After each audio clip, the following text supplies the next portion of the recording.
Welcome to the Superhero Cinephiles podcast. I'm your host, Perry Constantine, and I'm here with a new guest host, and that is a guy I met through the House of X Facebook group, and that is Greg Dunn. Greg, how you doing today?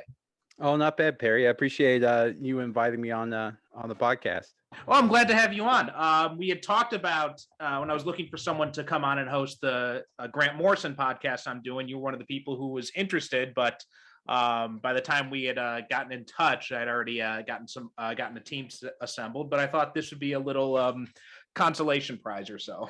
Oh, I appreciate it. You just seem like such a busy guy, and like really popular, apparently. I don't know about popular, but busy is definitely an understatement. So anyway, how about tell people a little bit about yourself? Well, I spent maybe like 12 or so years in broadcast journalism and just recently stepped into public relations and that kind of thing. But I have loved the X-Men since I was in like first grade and absolutely think they're like the coolest thing ever. So I learned to read, I feel like, or at least expand my reading when I was a kid growing up in South Korea, because there wasn't a whole lot of YA stuff at the base bookstore. I'm an army brat and did some growing up in Seoul, Korea, and there wasn't any YA stuff. The closest thing to YA stuff was X-Men comics on the comics rack. So I just gravitated towards it, and the show was coming out, the animated series was coming out at about that time, and I'm just zoned in on it. So, well, that's a good way to talk about it, because today we're you and me are doing a two-part episode. We're talking about the Dark Phoenix Saga, first the adaptation they did in the animated series, and then the most recent movie. So let's go ahead and start with your background. And so the animated series that was available on the base. I got a friend who's in the military, and they have I know they got like a military TV channel or something like that. If I remember right, that there's like a service in like the commissary, or like they had a catalog back in the early 90s where people on my parents could like look through the catalog, and it was like a Sears catalog, but it was run by the DOD, and they found the video cassettes, like the single episode cassettes. And then by like 1994 we had moved back to the States, and then I'm able to actually see it, like new episodes every week on Fox Kids or whatever it was. And obviously the animation wasn't the greatest thing in the world, but at least quality wise. But it was I don't know, just mesmerizing seeing like the team and having various people, and the fact that diving into the comics, I find out that Jubilee is Asian, and I'm ethnically I'm half Korean. So I'm my mother was Korean and my father is Tennessee redneck. So like it just really appealed to me. Yeah. So that's interesting that you mentioned that about Jubilee, because watching now the series is on Disney Plus, so I've been rewatching episodes here and there, just kind of like in the background. And she they didn't really draw her as looking very Asian in that series. No. And so much so that when they first portrayed her in live action in the Generation X movie, it was a white actress playing her. Yeah, and it really, and it goes back to me finally getting back to the States and like digging through back issues and finding out that kind of stuff, and being totally thrown off that Psylocke is actually British, because when I meet her in the comics first, is like, oh, this is clearly an Asian woman, and wait a minute, but no, if I go further back in these old issues, wait, she's British. It was just very confusing. That was I remember when I first started reading the comic books, I think that was one of the stories that I like dove right in the middle of when I first started picking up the comic books, and just having no freaking idea what the hell was going on at all. Yeah, that's the fun of X-Men comics, I think, or the danger of it, if you just like dive into it, or if you came into it in the 90s and had the frame of reference from the TV show, because they were adapting a lot of older storylines, Mhm. but also, coming up with, like, the whole first season is just kind of a hodgepodge of of of uh of different things, but going, like, especially, adapting the Dark Phoenix Saga and the Phoenix Saga in the third season, just like the whole idea that they, adapt an old story, and you're like, wait, what's going on? Because Mhm. the main, what really captured me later in the mid 90s were reprints, and also there was a weird series that I'll consider, like, how do I put this?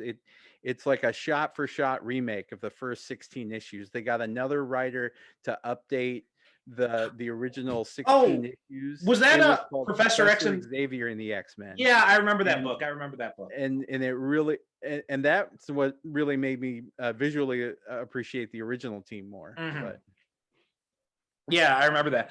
Yeah, the '90s series was sounds like for you it was also my gateway into X-Men comic books as well. Um and they had done something kind of smart with that because they had used mostly the same cast that was in the comic books. Like it was obviously pared down, right? They didn't have Psylocke on the team or Archangel or Iceman or Colossus or any of those, but like it was basically the blue team plus Jean and Jubilee, more or less, and yeah, Storm. and Um, Storm, yeah. and that made it really, and it was the same costume designs they were using in the early '90s. So it was I remember the first comic book I bought was I think it was X-Men 24, where it was Gambit and Rogue on the cover about to Oh yeah, kiss. And yeah, yeah, I remember thinking from the animated series, like, oh, they can't kiss. Oh my god, they're gonna kiss in this issue. What? And I had to read it. I had to see what and of course they didn't, but still. right. That was my first glimpse of being teased by the cover and then not getting satisfied by the inside. Oh yeah, no, you have to get used to that with the Mm. X-Men. I mean, uh, or really any Marvel comic, Or but yeah, pretty much any comic in general. yeah, uh, yeah, it just blew my mind, and I was just so interested in the whole idea that nobody liked them. Like, Mhm. you had the Avengers of the Fantastic Four, who were basically like public celebrities, and nobody liked the X-Men, but they were constantly saving the world or doing something Right. better for everybody. And so I gravitated more towards the X-Men and Spider-Man and that kind of thing back then. Yeah, same here, and it certainly didn't hurt that they had that both of those had really good cartoon series in the time, and then when they got to Avengers and Fantastic Four, not so much. Yeah. um, but so Dark Phoenix Saga, like this is obviously considered by many to be the best X-Men story ever told. Um, I personally quibble with that a little bit. I personally put it on God Loves Man Kills as the best, but what are your thoughts on that? Um that's tricky. Honestly, if I don't know that I would pick God Loves Man Kills. I think I would pick the Days of Future Past, that Oh, okay, two-parter. that's a good one too. Um and I understand why people really love Dark Phoenix, and I love Dark Phoenix. Hmm. Like, what is it, issue 129 to 137, but it's tricky because not too long ago, I went back and I started reading from when Chris Claremont, Hmm. the writer for the X-Men, takes over, and it, like, from when he takes over right after Giant Size all the way to really 137, it's one big arc. Yeah. and and the Dark Phoenix Saga is so dependent on little hints, and the first Phoenix Saga, the early, Hmm. like, Jean becomes Phoenix way back in issue, what, 101 or something like that. And because there's so much baggage already, it's like uh season 3 or 4 of, like, a 4 season TV show or something like Right. that. And I appreciate it. It's great. It's awesome. And I think personally 137 is gun to my head, that's probably my, like, favorite issue ever. Hmm. But greatest X-Men story ever, I don't know. I think there's too much alien baggage, too much weird stuff with or too much baggage really with the Hellfire Club Hmm. and the fact that they're just trying to manipulate things. But honestly, I would say Days of Future Past is probably a better story because it's the whole Holocaust Hmm. subtext to it. Yeah, that's a really good point, and you touched on something that has always been kind of that's always kind of held me back with Dark Phoenix Saga as well, and that's that it doesn't really have anything to do with the root of what the X-Men are all about, which is that that civil rights metaphor, that discrimination metaphor. None of that is in Dark Phoenix Saga at all, and it's basically just the X-Men doing Star Wars more or less, and which and it's fun, it's a great story, and it's very emotional, but it gets away from what the core of the X-Men are to me, and that's why I gravitate more towards God Loves Man Kills. But you make a good point with Days of Future Past as well. Yeah, and I do love God Loves Man Kills. I just wonder, I wonder too, because of if it doesn't age as well Mm-hmm. here in 2021, simply because Kitty, um, you know, throws around some words that she probably shouldn't throw around, but it Mm-hmm. was, I realize she's trying to make a point with it, back in the 80s. Yeah. That's a good point too. Uh, well, some of Claremont's dialogue in general just doesn't really age very well. I found No. going back and rereading some of No. those books. But anyway, but still, but anyway, the Dark Phoenix Saga, it is considered like by many, to if not us, by many to be like the seminal X-Men story, and I think it's been the most adapted when you think about it, because it's been adapted like 4 times. We have the animated series, Hmm. we had X-Men: The Last Stand, you had Yeah. Dark Phoenix, and then also the Wolverine and the X-Men kind of adapted it as well in the 3-part Foresight Act episodes at the end of the first season. Oh, that's right. Yeah. Um, Although yeah. that was more based on the ultimate version of it, but it was still basically Dark Phoenix. Yeah. It's been a few years since I've seen the Wolverine the X-Men version of it. I do remember at the time thinking, this is what they, as far as like overall format with Wolverine the X-Men, I'm like, man, this is what they should have done with Last Stand instead of Mm-hmm. the mess Yeah. that Last Stand kind of was. Yeah, same here. And that was such an underrated show too. I've been rewatching it lately, and like the '90s series will always hold a special place because that's what got me into the X-Men and then comics in general. But that show has not aged as well as Wolverine and the X-Men has, I think. Yeah, I would agree with you there. Just from remembering a few years ago watching Wolverine the X-Men, and I did a full rewatch of the series of the animated series, oh maybe like 6 to 8 months ago, and like Mm-hmm. the heart of the pandemic. And it, I mean, looking at it and seeing some of the jerky animation, I'm like, well, I guess I just totally missed it or overlooked it, back in 1990, whatever. And that and um, gosh, there is a lot of Gambit is just a hound dog, isn't he? Well, I mean, when you're a kid, you don't really notice that stuff too, as well. But also the animation was not really that sophisticated back in the '90s. I mean, that's Yeah. one of the reasons why Batman was so groundbreaking, was because it was this very beautifully animated series, and that animation holds up even to this day. But X-Men was still using the kind of like '80s style animation techniques, where it was very much kind of shoestring budget and that kind of thing. So they Yeah. weren't really putting a lot of time and effort into it, and some of the voice acting grates on me. I mean, Oh yeah, for sure. Wolverine, I think, is the guy who did Wolverine. I got the cast list here. Bring this up. So yeah, Cal Dodd, who did the voice of Wolverine, Yeah. he was great. Chris Potter as Gambit was pretty good as well, and Cedric Smith as Professor X Mostly okay, although it's tough for me now because after Patrick Stewart and whoever did the voice in X-Men Evolution and then later in Wolverine and the X-Men, felt they were better, and I more associate Professor X with that kind of voice now. So the Cedric Smith one doesn't quite hold up as well, but it's still decent. George Buza as Beast as well was really good, but like Storm, I hate Storm in this series and how they go full everything. Yes, they go full Claremont with her, and she announces for a while I thought she had to, that was how her powers work when I was a kid, that she has to verbally announce what she's doing. Right. Well, somebody I was just talking about Storm in the animated series with someone else, and then listening, somebody made a point that it's almost like poetry, like a spoken word,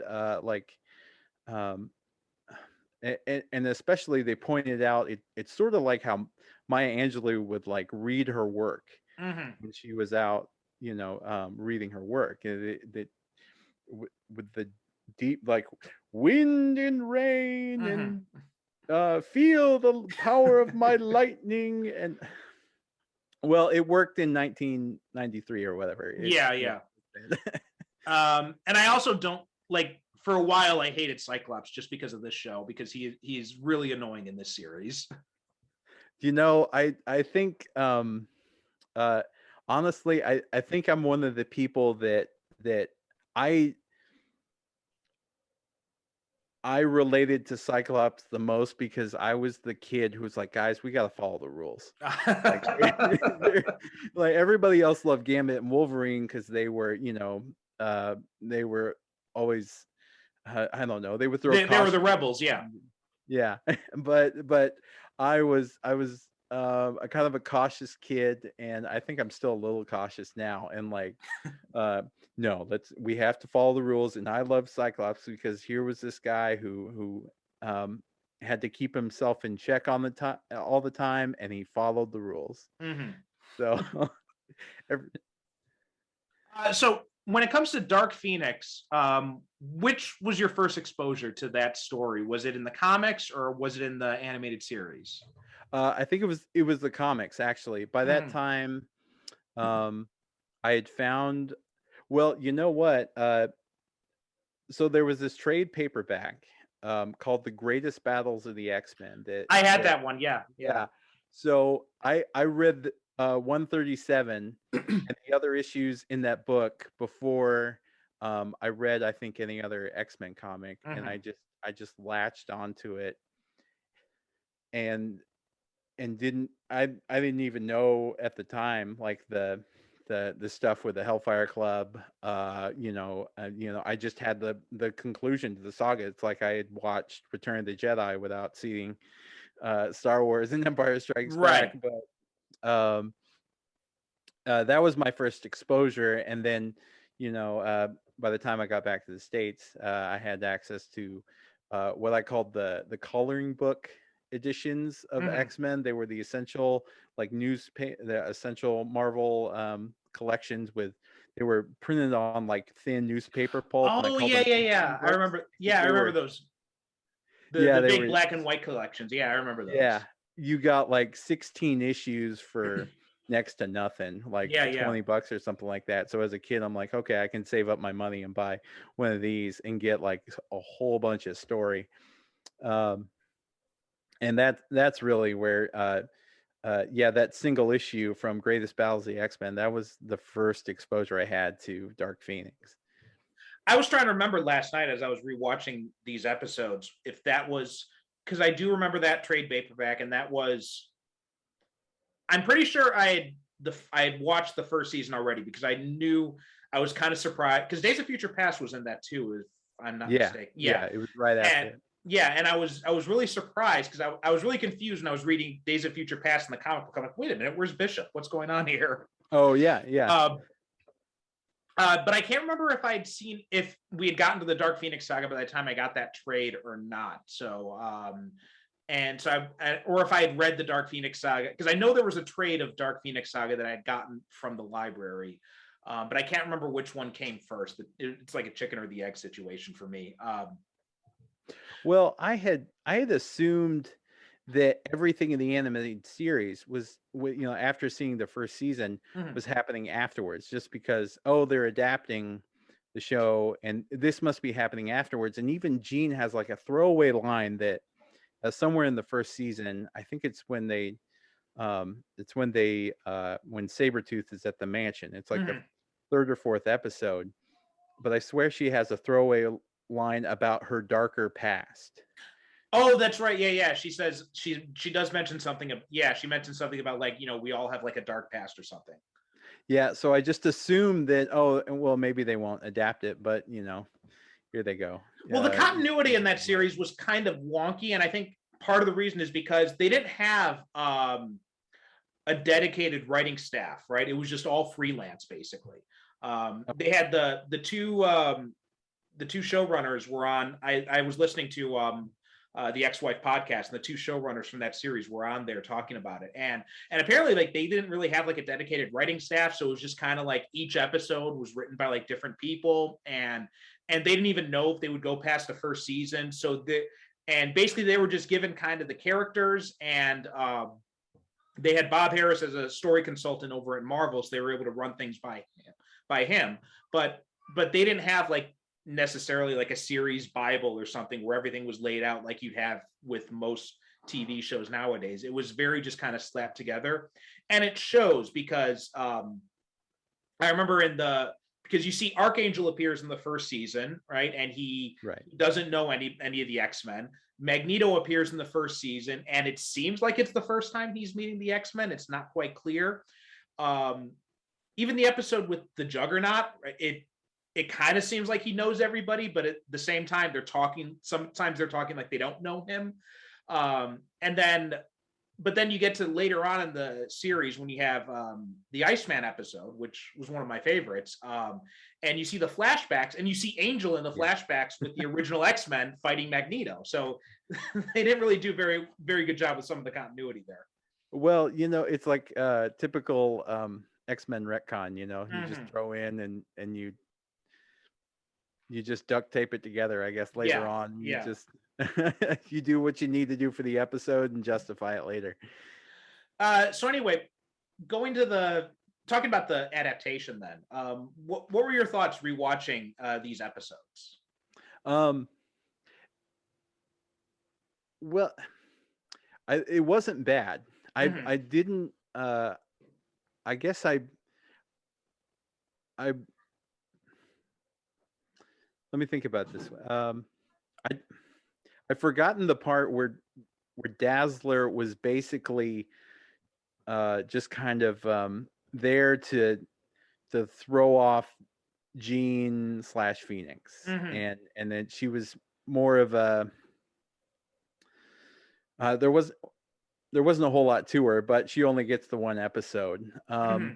As far as an adaptation, it does. I think it works for the most part. What does bug me, I guess, is the whole idea when that because Jean doesn't kill the broccoli people in the Mm-hmm. cartoon like she does in the comics, then it creates this whole situation of they're putting her on trial for property damage. Now, granted, it's like an entire star system, but Mm-hmm. she's being put on trial and potentially put to death for property damage. So I'm like realizing this, just now, like, gosh, that's a harsh part. Death is a harsh punishment for just property damage, basically. Lander doesn't mess around, I guess. Yeah, no. Well, then she also damaged the ship too, so I guess she's Yeah. a little bit pissed that she's got to buy a new ship now. Yeah, it's kind of rough. It really does change the whole dynamic, I feel like, if Mm-hmm. you dive into it, because the broccoli people who get used later on in the Dark Phoenix Yeah. Fox movie. We'll get to that. We'll definitely get to that. But yeah, the Dabari. Yeah, that was my biggest. Actually, no, I do remember. I did see this before I read the story because I remember reading the story. I'm like, oh, wait a minute, there are people on this planet that she's killing. And I'm like, that wasn't in the show. Um, So that was a big shock for me, and it allows the it's weird. You're right. It is kind of a weird way for her to punish, because they're basically punishing her for something that she might possibly do in the future. Um, Yeah. they're punishing her for her potential to be destructive. But the thing that stood out to me most was that it allows them to then use this way they get permission to use Claremont and Burns' original ending for the Dark Phoenix Saga, which is Jean survives, but she gets, well, they use a variation because she still has her powers at the end. But in the original ending, they had planned was that Jean would survive, but she would be stripped of her powers, and then her and Scott would have retired from the X-Men and kind of gone off into the sunset to start a family. That was the original plan to end, and that was kind of something Claremont wanted to do, was have these characters rotate in and out of the X-Men, and eventually, characters would come in, they'd age out, or they'd retire, and then they'd move on, and they'd be replaced by new characters. And eventually, he was going to have Xavier die completely and Magneto fully take over the school, but then Jim Lee wanted to go back to basics and all that, so they had to get rid of all that stuff, which is not necessarily a bad decision. I understand why, because you want to keep that brand alive people want to read their favorite characters anyway. So well, I wonder too, thinking about that, because it's really like in the mid 80s, I feel like, where they introduced, what did they call it back then, like the 7-year rule. Mm-hmm. That it would always be 7 years since the Fantastic Four went into space. And I think it was Byrne who did that. Yeah, and it was like 5 or 7 year sliding timeline, he said. Yeah. So because really before that, there's like a Christmas issue every year, right? And Cyclops is dropping references to how many years ago the plane crash was, mm-hmm. when he was a kid, and firmly grounding them in the timeline. And really, if it makes sense to rotate characters out if you're mm-hmm. going to establish that it is 1980 whatever when those comics actually come out, and then you're going to replace them, especially in a school setting, with new characters, new generation, right, and just adhere to it's about the current present. And then the 60s stuff really did happen in the 60s, mm-hmm, and that kind of stuff. And the second the deadly, or not the Deadly Genesis, the second Genesis team, yeah, actually is in the 70s and that sort of thing. So yeah, I can kind of see where retiring people makes sense. And mm-hmm, and plus, like he didn't necessarily create any of those characters. Liam, like that I feel like that was Len Wein and really like Marvel bullpen creation. So time to rotate in some new blood. Right. You mentioned the Dazzler thing too, because I remember she was part of the Dark Phoenix Saga as well. There was this whole thing with the Hellfire Club and the X-Men both trying to go after New Mutants, and so they had one group that was going after Dazzler, and then another group who was going after Kitty Pryde. That was her introduction. Mm-hmm.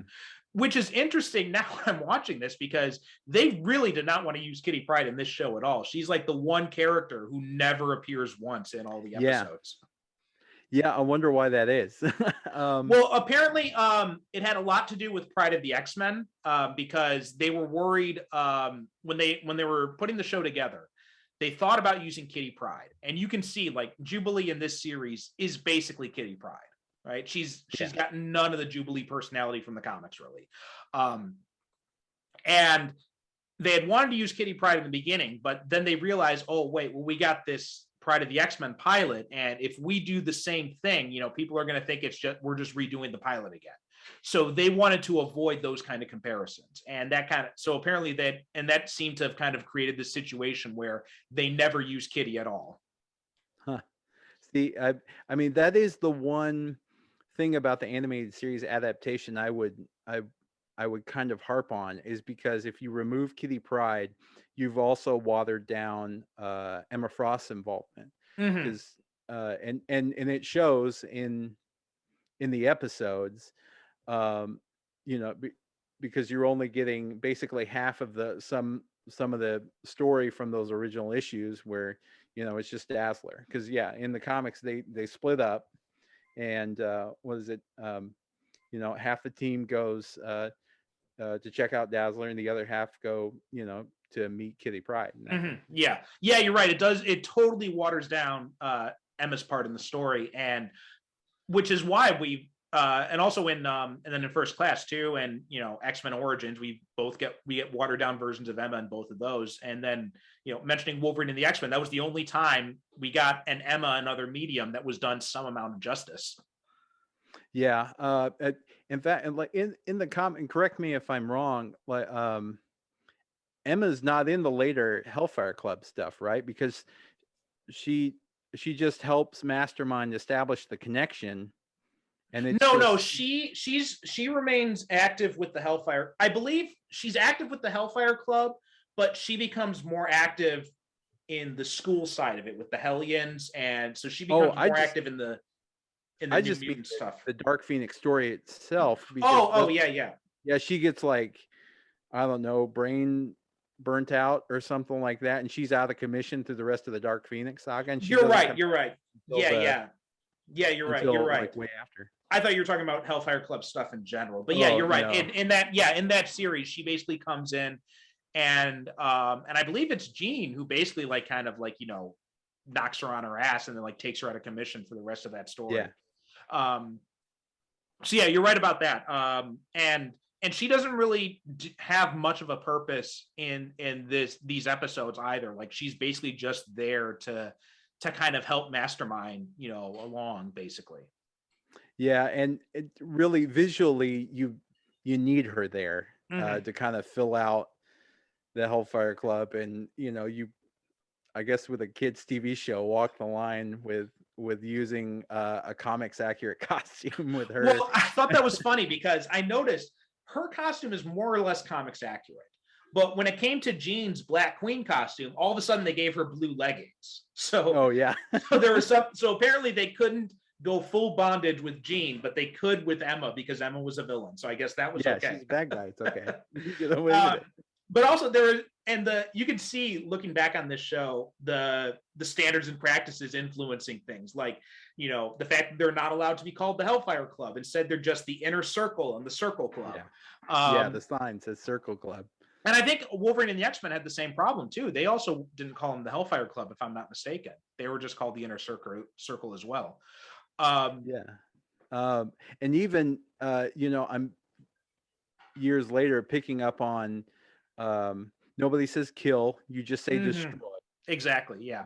Well, that was one of the things. Like, they could not do certain things in those shows, and even when they fired guns, like, you notice all the guns in those episodes in that whole series, they're all energy blasters. None of them fire real bullets, and that was because that was a rule. You could not fire real bullets. In fact, Batman the Animated Series was groundbreaking in that way because the guns fired real bullets, and I remember, especially if you look at some of the behind the scenes stuff about the Spider-Man TV series, like, they had some ridiculous rules. Like, if Spider-Man lands on a roof, there can't be any pigeons on it or something like that, because we can't make it show that he has hurt any pigeons, or it was not scaring any pigeons. It was ridiculous. Yeah. Or like, they couldn't show him directly punching someone. It would have to be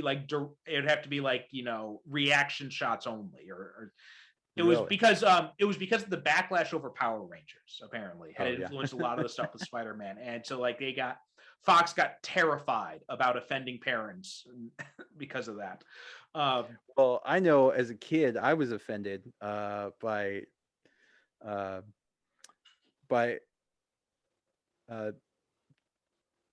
punches not connecting properly and people not flying backwards. I mean, I wanted big action. Mm-hmm. Yeah, and also, like you mentioned, the destroy thing instead of kill, and Jean doesn't kill anybody in this Dark Phoenix. She doesn't kill anyone. She just, they make a point of saying that, the captain's bitching about the fact that they're mapping this uninhabited star system because they can't have Jean killing anybody. So no broccoli people die here. And even at the end, right? Jean doesn't die at the end. She's brought back to life. But even still, they never say that she is dead, right? They say her life force has been extinguished or something like that. Right. She hasn't been killed. Mm-hmm. Yeah, her life. Yeah, watered down language. Well, I really, because you can't for a kids TV show, you can't really stick with the original ending from the comics where she Mhm. decides to commit suicide. Right. So even though it's the most noble, she thinks she's saving the galaxy by killing herself. Yeah, I can totally see someone at Standards and Practices saying we can't condone any kind of suicide. Right. Well, that's a good point too. I realize that as well because it's in the comic book. She sets up this gun to kill her at the end Mhm. there, but in the show, it's a blast from the Shi'ar gun from the ship, and they do make a point though. I did catch on something though, and I think this is kind of a way they snuck it in because they make a point of saying that the weapon they've lost control of the ship or something like that. Yeah. So I think they Um, kind of hint that Jean had taken control of the ship and had tried to kill herself that way, but they couldn't come right out and say that. well, you know, I remember that now. Yeah, the weapons get wonky, and the Mm-hmm. professor says something about uh, or or one of the technicians say, "Oh, the weapons are back online," and the Mm-hmm. professor is convinced that it's Jean like fixing it. But then there's a really clear shot though of Lalandra slamming on the control. So Yeah, I'm led to believe it's like Lalandra, pulling the trigger. I think it's done that way intentionally so that they're kind of giving themselves cover in case anybody Yeah. picked up on what they were doing. Yeah. But it doesn't feel the same as the original comic where you figure out that she set that whole thing up and Right. and Yeah. she kills herself with the old alien gun and all that kind of stuff. Yeah. In general, though, I think they did a pretty good job of staying true to the comic book because they seem to mostly have the team like Wolverine, Storm, Cyclops. They were all part of the team in the original. Beast as well. He was part of the Avengers then, but he came in for Right, this he part of gets it. spotted. And Angel was there as well, and then who doesn't really have an analog in this version, but Colossus and Nightcrawler, Rogue and Gambit kind of served the Colossus and Nightcrawler roles in this one, and they did a pretty good job of working them in, like especially during the Imperial Guard fight, right? You have Rogue standing in for Colossus in the fight with Gladiator. You have both Gambit and Wolverine stand in for Nightcrawler at different points. Like there's Yeah. when Wolverine's sneaking around, that was Nightcrawler in the comic books, and when Manta nails him. Another one is during the battle with Earthquake and Hussar. That you had Gambit in that one serving in for Nightcrawler. Mhm. So they did a pretty good job of working them in there, and then they left out Jubilee doesn't appear at all in these ones, and which makes sense because you could put her in the Kitty Pryde role, but it doesn't really fit because she's already part of the team. No, yeah, you would. Yeah, she doesn't fit at all, really. And Mm-hmm. I don't know where you would put her. I uh, really just and I also watched uh, the original, the first five regular, or not the dark part, but the regular Phoenix Mm-hmm. Saga. And picked up on that too, where they do the same thing. They're taking the cast they have and just filling them in spots and moving people around. Mm-hmm. I mean, the only really iconic thing I remember from the comic that is not in the Imperial Guard fight is a fastball special. That's the only thing they Yeah, don't that's right. Yeah. because you don't have Colossus. Um, and one of the things I really liked too was Beast and Storm's discussion in this, right? About justice and all that. I mean, Mhm. and I'm rewatching it last night. I'm like, this is pretty sophisticated stuff for Yeah, your kids' TV show. it is. And yeah, and I think that goes back to the whole idea that she's on trial for something she might do, Right, and exactly. property damage. Yeah, yeah. But yeah, um, because um, it is a lot different when you dive into it and you consider the fact that she committed genocide, Mm-hmm. uh, unintentionally maybe in the comics, especially uh, with the story. Are you familiar with it? With like John Byrne, like just kind of filled in the Dabari, the broccoli people, so to speak, at the last second, and Oh, that I didn't was know that. yeah. That I remember reading that somewhere that they were never supposed, like, it was supposed to be to kind of fit with the original Claremont narrative. Um, but at the last second, for whatever creative reason, he decides to there was like a miscommunication with what was going to go in those panels, and he Mhm. decided to put aliens in them I just to give see. it a little bit more weight. But and then it went to print, I think, without Claremont's. I don't know. I might be misremembering the story, but I'm pretty sure that the Jabari were a last second addition, Mhm. and they didn't realize the fact that they had turned Gene into a mass murderer. I do know that Jim Shooter wasn't aware of it. That's something I definitely remember. That Jim Shooter only found out about it after the book had already gone to print, and then when he was talking that he had confronted Claremont about this, and he said, "What's going to happen to her at the end?" He's like, "Well, she's going to be, she's going to be depowered." He's like, "No, no, no, no, that's not good enough, right? Yeah. She committed genocide on a planetary scale. She can't Mhm. just get off scot free. She's got to face some punishment for that." And that was when they redid the ending. Yeah, I mean, how do you walk somebody back from that? Yeah. Even though uh, they're just aliens, but you have to give weight to it. And I'll make a I guess a teaser to when we talk about the Fox Dark Phoenix Mhm. movie. There's a moment in there when um, I think the movie really uh, embraces the idea that it's the darkest timeline Mhm. is when you know like how much weight do you give to the bad guys if they're not human. I mean, they're Mhm. still aliens, they're still living people. So how easily can you just throw life away and that kind Mhm. of thing? I think there's a deeper message to it that all life, whether it's alien or mutant or human, needs to have some kind of meaning, and that if we take it away, whether it's uh, somebody uh, who's just like a throwaway pawn, their life, like if you look at a movie from the point of view of even like the stormtroopers in Star Wars, their Mhm. lives should still have meaning and that kind of Mhm. thing.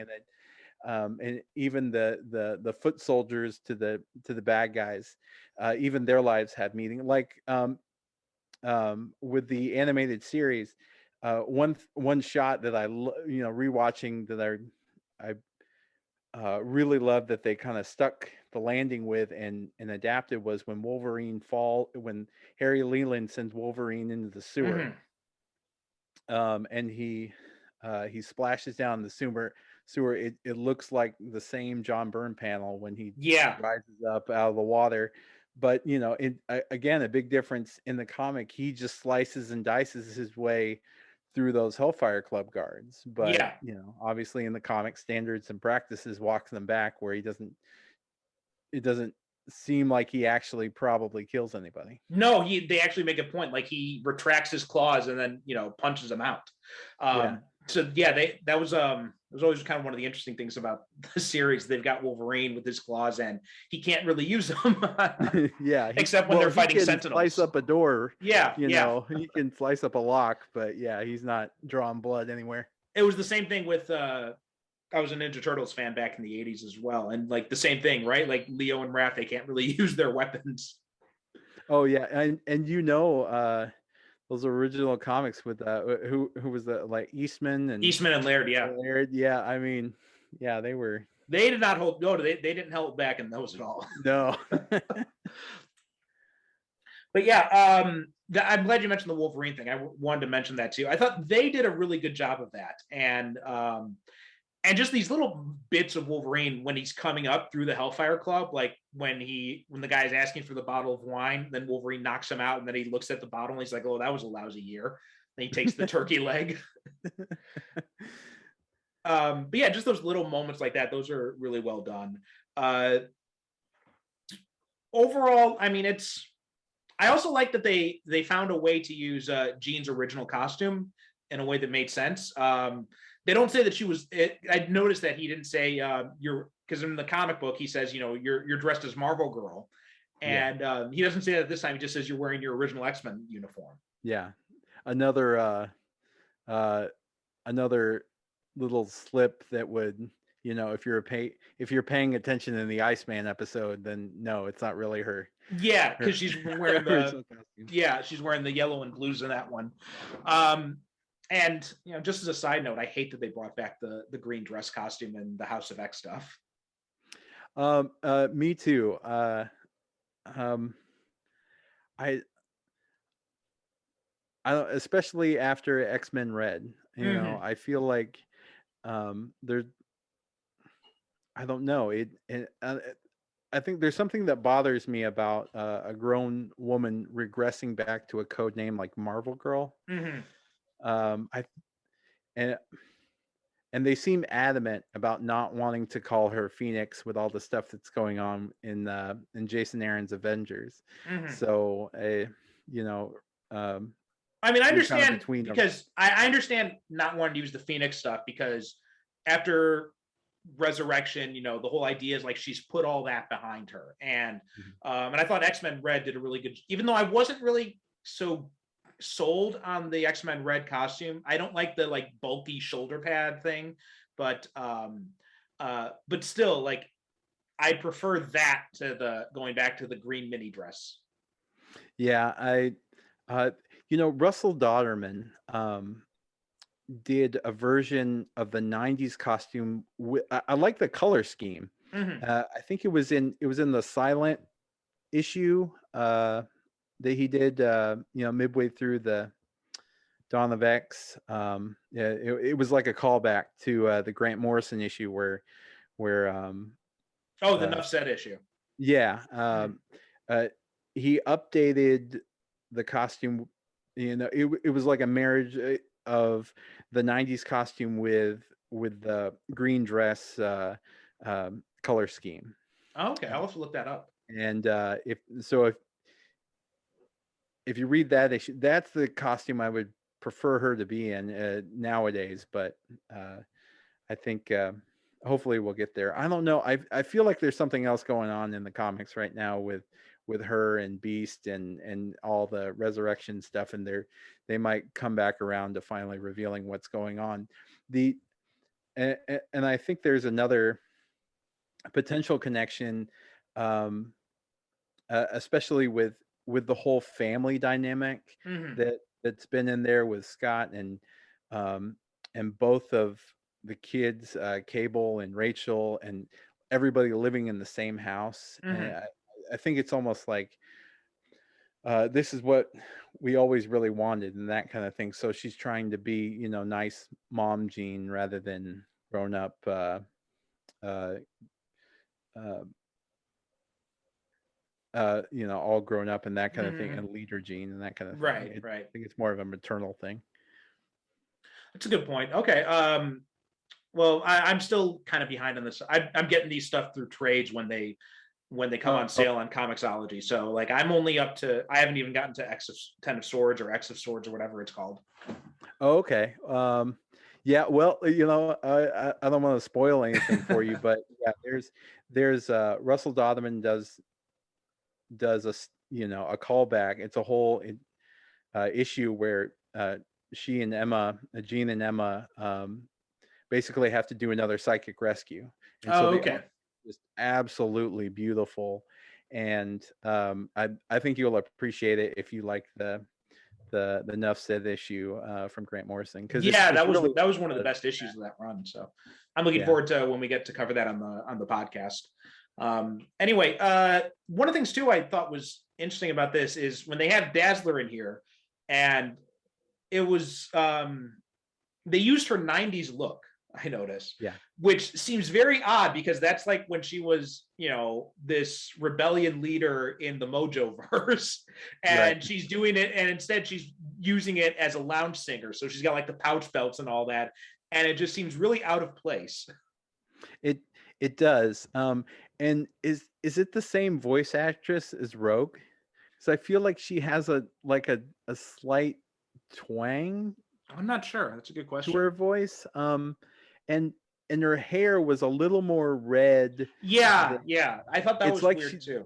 it's like they were trying to make her look like Jean, so Jean would seem more jealous when she like walks into the club and she plants one on Cyclops, Hmm. and Phoenix like loses her mind. Yeah, I think that was the intent, because I noticed that too, that she was like more of a redhead as opposed to blonde like she is in the comic books. Hmm. And it is funny seeing her in the 90s look. I mean, I guess the disco look would have looked kind of dated, but that 90s look doesn't really work either. No, yeah, I don't know. Maybe there was something coming out in the comics where they're like, what the heck? Mm-hmm. We'll just use her current comics look, because that seems to be like the default thing that they do with some of the characters guest spotting, is like put them in, like Colossus. When he guest spots on that show, he's never he's always in like a tank top. That was yeah, Colossus is like the only one who for some reason doesn't wear a costume, whereas every other mutant who has some cameo always shows up in a costume. Yeah. I remember thinking remember rewatching the Colossus episode a few weeks ago and thinking, I'm like, wait a minute, how come Colossus is the only one who gets to wear street clothes? Nobody else does. Well, it makes even less sense when they give him a second episode where they go back to Russia, Mm-hmm. and it's cold, it's snowing, and he's still, if I remember right, and he's just in that white tank top. Right. And then meanwhile, you get the Nightcrawler episode where he's, in full costume later on, or the Archangel episode where when Cable attacks, right, he's wearing his costume underneath his clothes, which I don't even know why he's wearing a costume if he hates the fact that he's trying to hide the fact that he's a mutant. Oh man. But some of the choices in that were weird. Although speaking of cameos, I did notice, and I got a little kick out of the Doctor Strange and Thor cameos we had in here. Oh yeah, yeah, those were fun.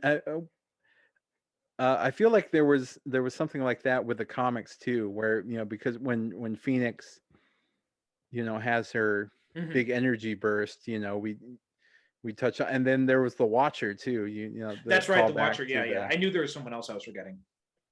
um, the one the problem with the cameos is that if, and I went back and watched the original Phoenix Saga episodes right before, and there's another Doctor Strange cameo in that, as Mm-hmm. well as there's a Hellfire Club cameo. So when she activates, you like they were setting up. Here's what's going to happen next. Here it's coming down the line and that kind of thing. But it the only problem with that is that having the two Doctor Strange cameos in two different episodes, like, man, what, Doctor Strange should be like, running down the street, Mm-hmm. help out. Yeah, yeah. They did a few of those little cameos. I remember in the episode when Magneto establishes Asteroid M, that and he's picking up a bunch of mutants in Africa, and there's a Black Panther cameo, right? He's Yeah. kind of watching over the whole thing. And they had done a few of those here and there, and of course they did have they did a crossover with Spider-Man eventually. Yeah. Yeah, those were fun episodes. Mm-hmm. Yeah, yeah. Although the animation in that was even weirder, because it was even cheaper animation than they use in the X-Men series. Oh yeah. I remember thinking it was very odd because even some of the coloring was just very off. Yeah, it was almost more washed out. Mm-hmm. Yeah. Like everything was lighter, and I'm just happy that that they had the same voice actors, so you at least had the continuity there, and um, that this was all the same universe and that sort of thing. Well, apparently there was some rights issues with that, like just doing that. What was like 2 or 3 party. Apparently there was a lot of red tape they had to cut through, and so much so that when Spider-Man did Secret Wars at the end of it in the last season, they originally wanted to bring all the X-Men in, but they couldn't because of the rights issues. So that's why they had that little story thing where there was only enough energy to bring one of the X-Men. Really? Yeah, yeah. Yeah, because they just bring Storm. I'm just Well, so I think also, I'm not mistaken, they had the Fantastic Four in that, and also and they had Iron Man and War Machine, and I believe those were the same actors from their respective animated series as well. Yeah. Yeah, I remember Iron Man and War Machine sounding the same. Um, I'm pretty sure the Fantastic Four. I feel like it because I rewatched the whole animated series and Spider-Man, and Mhm. I keep planning on like, oh, I'll get to Iron Man and Fantastic Four here in a little bit, but From I what I haven't got. recall, the Fantastic Four one was like universally reviled. Iron Man, if I'm remembering correctly, people hated the first season, but the second season they liked a lot more.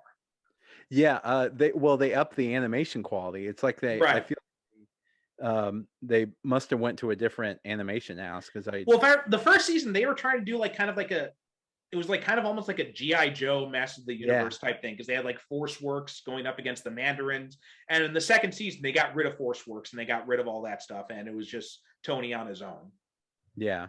Um, yeah, I do remember the quality being a lot better in the second season. Yeah, And yeah, plus they redid the opening. Um, yeah, yeah. the opening of the first season was like a weird CG kind of thing, but then Mm-hmm. later on they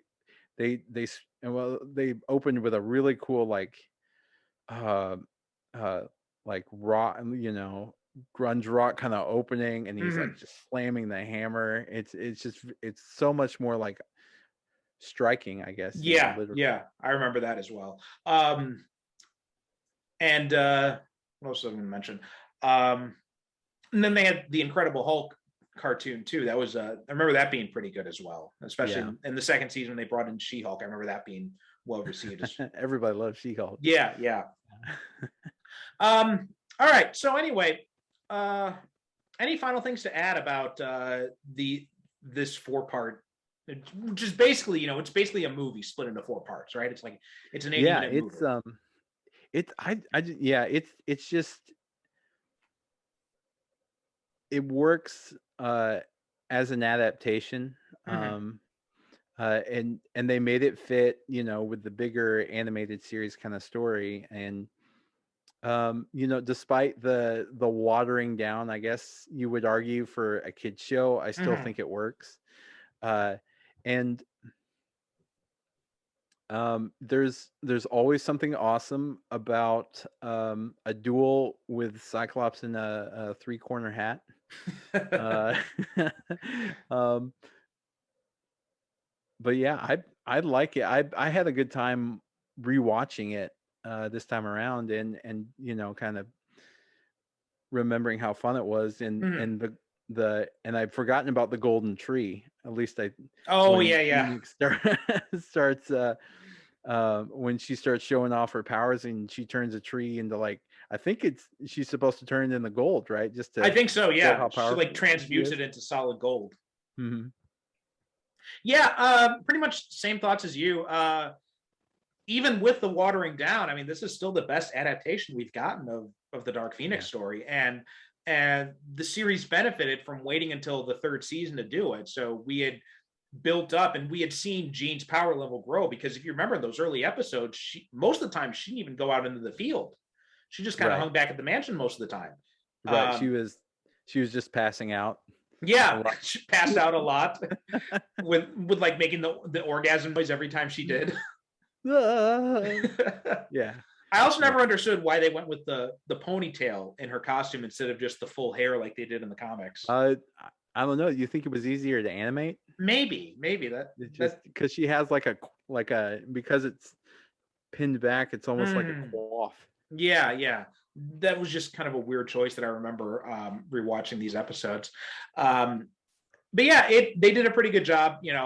Some of the voice acting, like I said, doesn't hold up. Some of the animation definitely doesn't hold up, especially when they incorporated like some shots of real fire in that, and it Oh just yeah. like when they have that close up when she's confronting Mastermind, and the shadows of her face they have real fire there instead. It just looks so terrible. Um, so some of that stuff doesn't hold up, but I do like that they do hint at the larger world of the Marvel universe, right? You get the Kree and the Skrull referenced in Yeah. here. You get the Doctor Strange and Thor cameo. So I do like that they do give these hints of the larger universe that's going on around them too. And yeah, it's even though it's watered down, even though it doesn't hold up as well, it's still the best we've got so far, unfortunately. Yeah, adaptation wise, it is the best that we've got so Mhm. far. All right. Okay, Greg, anything you want to promote before we close up this episode? Um, Not really. I You can find me on. I'd like to. Hold on, let me start up. I wander around the hashtag X Twitter. You can find me on Twitter at never done right. That's never DUNN right. Mhm. But otherwise, I'm just a fan that loves this stuff, and yeah, message me about X-Men stuff and we'll chat about it. And you might see me on certain X-Men Facebook groups, just throwing my opinion out there. Okay, great. Well, thanks a lot, Greg. And we're gonna take a break here, and then we'll do our episode on Dark Phoenix. So for those of you listening, you're gonna have to wait a little bit, but yeah, tune in next time for our discussion of the Dark Phoenix movie, where I'm probably gonna give myself an aneurysm. So all right, but until then, head on over to superherocinephiles.com. Hit us up on Twitter and Instagram at Super Cinema Pod on both of those. And please leave us a review on iTunes or anywhere you get your podcasts. Thanks so much for listening, and we'll talk to you next time. Thanks for watching. Visit us on the web at superherocinephiles.com, and remember to subscribe to watch more of our videos. Thank you for listening. And as always, good night, good evening. God bless.